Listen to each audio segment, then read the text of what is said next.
ಬಂಡೀಪುರಕ್ಕೆ ಬಂದಿದ್ದ ಕುಟುಂಬ ನಾಪತ್ತೆ ಪ್ರಕರಣ ಸಂಬಂಧ ಬೆಂಗಳೂರಿನ ನಿಶಾಂತ್ ಕುಟುಂಬಕ್ಕೋಸ್ಕರ ಶೋಧ ಕಾರ್ಯವನ್ನು ನಡೆಸಲಾಗ್ತಾ ಇದೆ. ಒಂದಿಷ್ಟು ಸಂಶಯಗಳು ವ್ಯಕ್ತವಾಗ್ತಾ ಇದೆ. ಸಾಲ ಕೊಟ್ಟವರೇ ಕಿಡ್ನಾಪ್ ಮಾಡಿರಬಹುದು ಅಂತ ಬಂಡೀಪುರಕ್ಕೆ ಫ್ಯಾಮಿಲಿ ಹೋಗಿತ್ತು, ಆದರೆ ಅಲ್ಲಿಂದ ಕಾಣಿಸ್ತಾ ಇಲ್ಲ.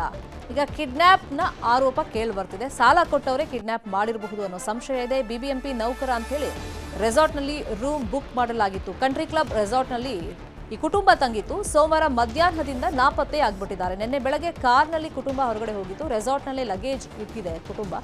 ಗಂಡ ಹೆಂಡತಿ ಮಗನನ್ನ ಸಾಲಗಾರರೇ ಹಾಗಾದ್ರೆ ಕಿಡ್ನಾಪ್ ಮಾಡಿದ್ರಾ ಅನ್ನೋ ಸಂಶಯ ಇದೆ. ನಿನ್ನೆ ಬೆಳಿಗ್ಗೆ ಕಾರ್ನಲ್ಲಿ ಫ್ಯಾಮಿಲಿಯವರೆಲ್ಲ ಹೊರಗಡೆ ಹೋಗಿದ್ರು.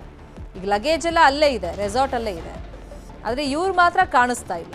ಹಾಗಾಗಿ ಸಾಲ ಕೊಟ್ಟವರೇ ಕಿಡ್ನಾಪ್ ಮಾಡಿರಬಹುದು ಅನ್ನೋ ಸಂಶಯ ಇದೆ. ತಮಿಳುನಾಡು, ಕೇರಳ ಹಾಗೆ ಮೈಸೂರಲ್ಲಿ ಈ ಕುಟುಂಬಕ್ಕೋಸ್ಕರ ತಲಾಶನ್ನ ಮಾಡಲಾಗ್ತಾ ಇದೆ. ಇದೇ ವಿಚಾರವಾಗಿ ಇನ್ನಷ್ಟು ಡೀಟೇಲ್ ಆಗಿ ಇನ್ಫಾರ್ಮೇಶನ್ ಕೊಡೋದಕ್ಕೆ ಫೋನ್ ಸಂಪರ್ಕದಲ್ಲಿ ಕನೆಕ್ಟ್ ಆಗಿದ್ದಾರೆ ನಮ್ಮ ರಿಪೋರ್ಟರ್ ನಂದೀಶ್. ಯಾವಾಗಿಂದ ಕಾಣ್ತಾ ಇಲ್ಲ, ಮತ್ತೆ ಪೊಲೀಸರಿಗೆ ಸಾಲಗಾರ ಕಿಡ್ನಾಪ್ ಮಾಡಿರಬಹುದು ಅಂತ ಸಂಶಯ ಯಾಕೆ ಬಂತು? ಶರ್ಮಿತಾ ಶೆಟ್ಟಿ ಇವರು ನಿನ್ನೆ ಮಧ್ಯಾಹ್ನದಿಂದ ಕಾಣ್ತಾ ಇಲ್ಲ. ಏನು ಅಲ್ಲಿ ಖಾಸಗಿ ರೆಸಾರ್ಟ್ ನಲ್ಲಿ ಉಳಿದಿದ್ರು. ಅವ್ರು ಹೊರಗಡೆ ಬರ್ತಾ ಇದ್ದಂತ ಕಾದು ಎರಡು ತಂಡಗಳು, ಒಂದು ಸ್ವಿಫ್ಟ್ ಡಿಸೈರ್ ಮತ್ತು ಒಂದು ಡೆಸ್ಟರ್ ಕಾರ್, ಎರಡು ತಂಡಗಳು ಬಂದಿದ್ದು ಅಂತ ಹೇಳಲಾಗ್ತದೆ. ಬೆಂಗಳೂರಿಂದ ಬಂದು ದುಷ್ಕರ್ಮಿಗಳು ಬಂದಿದ್ರು ಅಂತ ಹೇಳಲಾಗ್ತದೆ. ಈಗ ಅದರ ಕ್ಲೂ ಸಿಕ್ಕಿದೆ. ಆ ರೆಸಾರ್ಟ್ ನಲ್ಲಿ ಅಳವಡಿಸಿದಂತ ಸಿಸಿ ಕ್ಯಾಮೆರಾದಲ್ಲಿ ಒಳ ಪ್ರವೇಶ ಮಾಡುವಂತ ಎರಡು ಕಾರುಗಳು ಒಳ ಪ್ರವೇಶ ಮಾಡುವಂತ ಒಂದು ಕ್ಲೂ ಸಿಕ್ಕಿದೆ. ಅವ್ರು ಹೋಗಿ ಈ ದಂಪತಿ ಇರೋದನ್ನ ಕನ್ಫರ್ಮ್ ಮಾಡ್ಕೊಂಡಿದ್ದಾರೆ, ಈ ರೆಸಾರ್ಟ್ ಬಂದಿದ್ದಾರೆ ಅಂತ ಹೇಳಿ.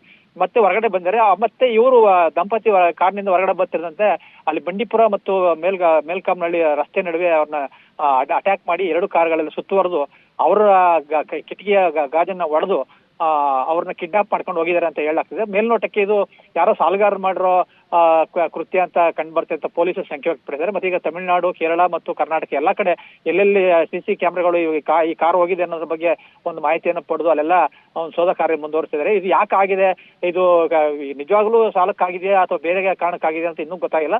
ಬಟ್ ಎರಡು ತಂಡಗಳು ಬೆಂಗಳೂರಿನಿಂದ ಬಂದಿದ್ದು ಇವ್ರನ್ನ ಕಿಡ್ನಾಪ್ ಮಾಡ್ಕೊಂಡಿರೋದು ಖಚಿತವಾಗಿದೆ. Sharmitha Shetty. Fine, thank you Nandish ತಮ್ಮ ಇನ್ಫಾರ್ಮೇಶನ್ಗೆ. ಮೈಸೂರಲ್ಲಿ ಪೊಲೀಸರ ಮೇಲೆಯೇ ಹಲ್ಲೆಯನ್ನ ಮಾಡಲಾಗಿದೆಯಂತೆ. ಒಕ್ಕಲಿಗ ಮುಖಂಡನಿಂದ ಹಲ್ಲೆ ಮಾಡಲಾಗಿದೆ ಅಂತ ಆರೋಪಗಳು ಕೇಳಿಬಂದಿದೆ. ಮರಿಸ್ವಾಮಿಯಿಂದ ಈ ಹಲ್ಲೆ ಆಗಿದೆ. ಮೈಸೂರು ಜಿಲ್ಲಾ ಒಕ್ಕಲಿಗರ ಸಂಘದ ಅಧ್ಯಕ್ಷ ಈ ಮರಿಸ್ವಾಮಿ, ಈತನ ವಿರುದ್ಧ ಈಗ ಪೊಲೀಸರ ಮೇಲೆಯೇ ಹಲ್ಲೆ ಮಾಡಿರುವಂತ ಆರೋಪ ಕೇಳಿಬಂದಿದೆ. ಪಡುವಾರಹಳ್ಳಿ ಮಾರಮ್ಮನ ಜಾತ್ರೆಯಲ್ಲಿ ಗಲಾಟೆ ಆಗಿದೆ. ಪೊಲೀಸ್ ಸಿಬ್ಬಂದಿ ರೆಹಮಾನ್ ಕೌಶಿಕ್ ಮೇಲೆ ಈತ ಹಲ್ಲೆಯನ್ನ ಮಾಡಿದ್ದಾನಂತೆ. ಬರೀ ಹಲ್ಲೆ ಅಷ್ಟೇ ಅಲ್ಲ, ಅವಾಚ್ಯ ಶಬ್ದಗಳಿಂದ ನಿಂದಿಸಿ ಹಲ್ಲೆ ಮಾಡಲಾಗಿದೆ ಅಂತ ಆರೋಪ ಇದೆ. ಮೈಸೂರಿನ ಆದಿಪಂಪ ರಸ್ತೆಯಲ್ಲಿ ನಡೆದಿರುವಂತಹ ಘಟನೆ ಇದು. ವಿವಿಪುರಂ ಪೊಲೀಸ್ ಠಾಣೆಯಲ್ಲಿ ಸದ್ಯಕ್ಕೆ ಪ್ರಕರಣ ದಾಖಲಾಗಿದೆ.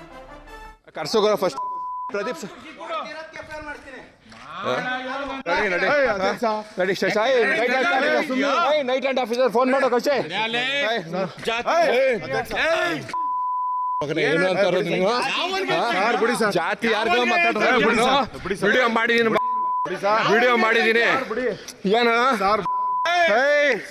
ಅಮ್ಮು ಸುದ್ದಿ ಬರ್ಬೇಡ. ಕರ್ಸು ಗುರು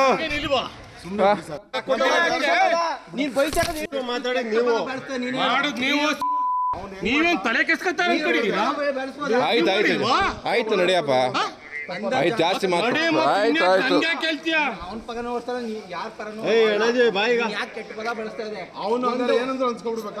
ಗಾಡಿ ನೀರ್ ಹೋಯ್ತಾ ಇದ್ವಿ ತಾನೆ, ಯಾರೋ ಏನಾದ್ರು ಮಾತಾಡಿದ್ವಾ? ಮಾತಾಡಿಕ್ಕೆ ನಾವು ಕೇಳಿದ್ದು ನಡಿಯಪ್ಪ ಸ್ಟೇಷನ್ಗೆ. ನೀವು ಮಾತಾಡಿ ತಪ್ಪಲ್ವಾ?